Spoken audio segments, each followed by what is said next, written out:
মঞ্চে উপবিষ্ট আছেন নানুর বিধানসভার বিধায়ক শ্রী বিধানচন্দ্র মাঝি মহাশয়। উপস্থিত আছেন আমাদের সবার প্রিয় পঞ্চায়েত সমিতির সভাপতি কৃষ্ণগোপাল মাঝি। উপস্থিত আছেন জেলা পরিষদের সদস্যা রেখা থান্দার, ব্লকের খাদ্য কর্মাধ্যক্ষা মনিজা, আমাদের অঞ্চলের পঞ্চায়েতের গ্রাম পঞ্চায়েতের প্রধান নিরুপমা মণ্ডল এবং উপপ্রধান টগর, এছাড়াও আমার অঞ্চলের বিভিন্ন সমাজসেবী যারা এখানে উপস্থিত আছেন এবং আমার সামনে এই তিনটি গ্রাম সংসদের সমস্ত মানুষ যারা আছেন তাদেরকে সকলকে আমি আমার অন্তঃস্থল থেকে প্রীতি ও শুভেচ্ছা এবং আগামী দীপাবলির শুভেচ্ছা জানিয়ে আজকের এই পশ্চিমবঙ্গের যে এক ঐতিহাসিক এই যে আমার পাড়া আমার সমাধান, এই ক্যাম্পগুলো আমরা আমাদের 24টা সংসদে করে ফেলেছি প্রায়। আজকে যার শেষ এই তিনটে বুথে যা কিছু আমার পাড়া আমার সমাধানের যে পরিকল্পনা, আপনারা গ্রামের মানুষ আছেন, গ্রামের মতামত নিয়ে নিজ নিজ পাড়ার সমস্যা নিজে নিজে তুলে ধরার যে একটা সুযোগ আমাদের পশ্চিমবঙ্গের নেত্রী মমতা বন্দ্যোপাধ্যায় এই স্বপ্নের প্রকল্পকে বাস্তবায়িত করার জন্য সমস্ত আপামর সমস্ত স্তরের মানুষের সাথে আলাপ আলোচনা করে গ্রামটাকে যাতে উন্নয়ন করা যায় তারই এক প্রচেষ্টায়। তাই আপনারা এখানে এসছেন, সরকারি প্রকল্প আপনারা জানেন বিভিন্ন রকম মাপকাঠি দিয়ে বিভিন্ন রকম ক্রাইটেরিয়া রেখে সেই কাজগুলো করতে হয়। আপনাদের গ্রামে দেখা যাচ্ছে পঞ্চায়েতের ব্যবস্থাপনায় 3 থেকে 3.5 লাখ টাকার কাজ আমরা হয়তো করি, কিন্তু এমনও পাড়া আছে দেখা যাবে সেখানে 10টা বাড়ি যাওয়া আসা করে, অথচ 4 ফুটের একটা গলি রাস্তা আছে, সেখানে আমাদের গর্ভবতী মায়েদেরকে নিয়ে যাওয়া আসা করার জন্য দেখা যায় রাস্তাটা কাদাই থাকে, বর্ষা বৃষ্টি পড়লে কাদা হয়। তো সেই ধরনের প্রকল্পগুলোকে আমরা গ্রামে যদি বলি যে একটা গ্রামে তোমরা একটা রাস্তা ঢালাই রাস্তা দাও, তারা চাইবে যে আমরা আমাদের বড় রাস্তাটা করে নিই।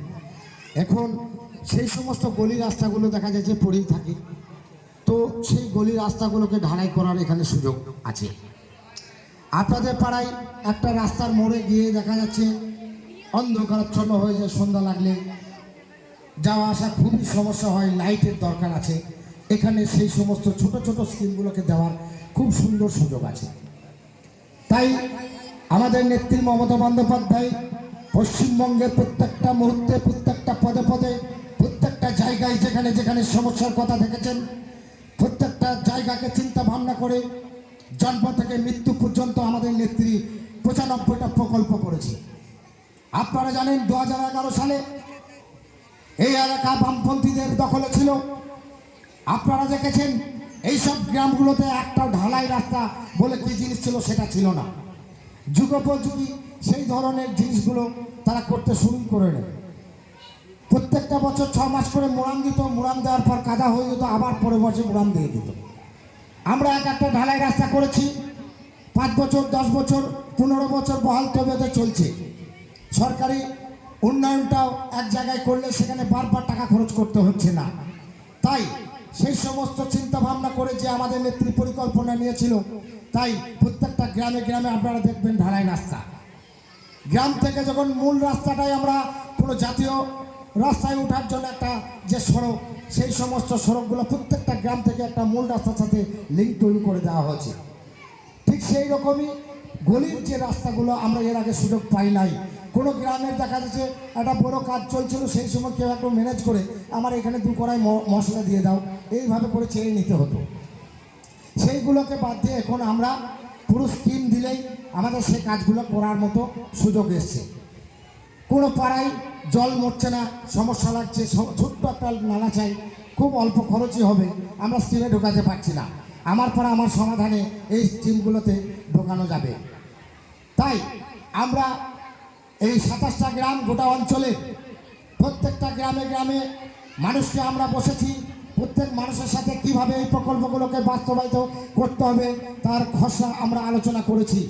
তাই সেই খসড়ার রেজাল্ট আজকেই হবে, আর 2 মাস পর 1 মাসের মধ্যেই দেখে যাবেন আপনাদেরকে এই কাজগুলো সবই বাস্তবিকৃত হয়ে যাচ্ছে। অন্যান্য গ্রাম যেগুলোতে টেন্ডার যেগুলোতে আমার পরামর্শ সমাধান হয়েছে সেগুলো কাজ অলরেডি আরম্ভ হয়ে গেছে। তাই আমরা আজকে এখানে এসছি শুধু আমার পাড়া আমার সমাধান এর সাথেও নয়। আজকাল পশ্চিমবঙ্গের যে পরিস্থিতি চলছে আপনারা দেখেছেন, কেন্দ্রে যে সরকারটা চলছে বিদ্যুৎ মতো ব্যবহার করছে। তারা সংগ্রাম, তারা সংবিধানের এতটুকু মানার চেষ্টা করছে না, নিজেদের মতো সংবিধানের বাণী আউড়িয়ে দিয়ে এলাকায় এলাকায় বিশৃঙ্খলা তৈরি করার জন্য উঠে পেরে লেগেছে। তাই আমার নেত্রী মমতা বন্দ্যোপাধ্যায় গ্রামের প্রত্যেকটা মানুষের কাছে এই উন্নয়ন পৌঁছে দিয়ে একটাই বার্তা দিতে চাইছে, আগামী দিনে এই 95টা প্রকল্পকে স্ট্রং রাখতে গেলে সমস্ত মানুষকে জোটবদ্ধ হতে হবে। সাম্প্রদায়িকতার বিরুদ্ধে একজোটবদ্ধ হয়ে আগামী দিনগুলোতে যে সমস্ত পরিযায়ী নেতৃত্ব আসবে বিহার থেকে, হরিয়ানা থেকে, উত্তরপ্রদেশ থেকে, তাদের কাছে দুটো প্রশ্ন করবেন। আজকে আমি আপনাদের সামনে এটাই বলে চললাম, আমরা যেখানে উন্নয়নের মিটিং করতে এসেছি, আমাদের ভালোর জন্য মিটিং করতে এসেছি, তাই 2-1টা ভালো কথা আমরা বলে চললাম।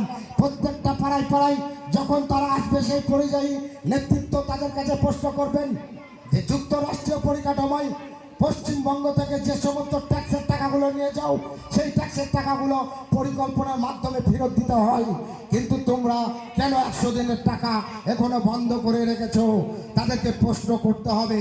আজকে এই উন্নয়নের সভা থেকে, আলোচনা থেকে শপথ নিয়ে যেতে হবে মা বোনেদেরকে এবং সকলে এখানে যারা উপস্থিত আছে। 100 দিনের কাজের টাকা এখনো কেন বন্ধ হলো? ইন্দিরা আবাস যোজনার টাকা কেন বন্ধ হলো? কেন দেওয়া হচ্ছে না?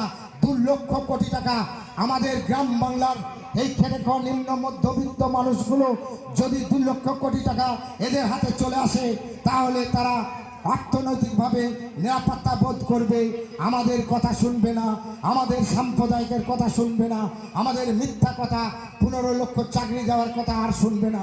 তাই তারা বিভিন্ন রকম ষড়যন্ত্র করছে। আপনারা লক্ষ্য করবেন কোন নেতা ডাইরেক্ট কোনো জাতির নাম ধরে ওপেন থ্রেট দিচ্ছে। আমরা অনুরোধ করব উত্তেজিত না হয়ে নিজেদের মধ্যে আত্মসমালোচনা করে আগামী দিনে ভারতবর্ষের সংবিধানকে টিকিয়ে রাখতে গেলে আমাদের নেতা আমাদের সেনাপতি অভিষেক ব্যানার্জির নেতৃত্বে আগামী দিনে আমরা পশ্চিমবঙ্গে আবার ঠিক দেখা যাবে নজির সৃষ্টি করব। 21 সালে যেভাবে করেছিলাম, 24 সালে যেভাবে করেছি, আগামী 26-এও আমরা আবার পশ্চিমবঙ্গ সারা ভারতবর্ষের মধ্যে সাম্প্রদায়িকতার বিরুদ্ধে একটা জায়গায় দাঁড়িয়ে থাকে সেটা প্রতিষ্ঠা করব।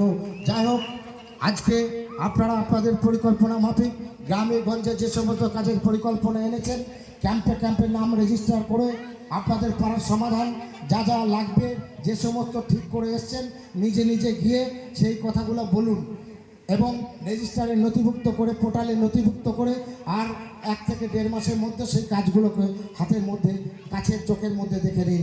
যাই হোক, এই বলে আমি এই 3টে বুথের মানুষকে আরও একবার আমার অন্তঃস্থল থেকে ভালোবাসা জানিয়ে আমি আমার বক্তব্য শেষ করছি।